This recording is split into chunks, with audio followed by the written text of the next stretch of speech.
Maharshi Dayanand arts and commerce college બાસ્પામાં ગીતા જયંતિ ઉજવણી.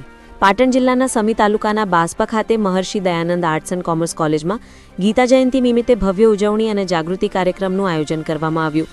કોલેજની સાંસ્કૃતિક સમિતિ તથા એનએસએસ વિભાગના સંયુક્ત આયોજન હેઠળ વિદ્યાર્થીઓને શ્રીમદ ભગવદ્ ગીતા વિશે માર્ગદર્શન મળે તે હેતુથી વિશેષ વ્યાખ્યાનનું આયોજન કરવામાં આવ્યું. આ પ્રસંગે કોલેજના વિદ્યાર્થીઓ અને એનએસએસના સ્વયંસેવકો મોટી સંખ્યામાં ઉપસ્થિત રહ્યા હતા. કોલેજના મેનેજિંગ ડિરેક્ટર મૌલિકભાઈ ભોજક તથા રમેશભાઈ ખેરની વિશેષ હાજરી રહી હતી. કોલેજના પ્રિન્સિપલ ડોક્ટર દિનેશ ડોડિયા સાહેબે પ્રસંગોચિત ઉદ્બોધન કરતી શ્રીમદ ભગવદ્ ગીતાના જીવન મૂલ્યો અને આધ્યાત્મિક દૃષ્ટિકોણ પર પ્રકાશ પાડ્યો હતો.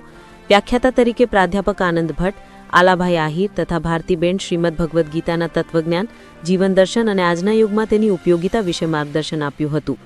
સમગ્ર કાર્યક્રમનું સફળ સંચાલન NSS programme officer doctor Parth Prajapati દ્વારા કરવામાં આવ્યું હતું.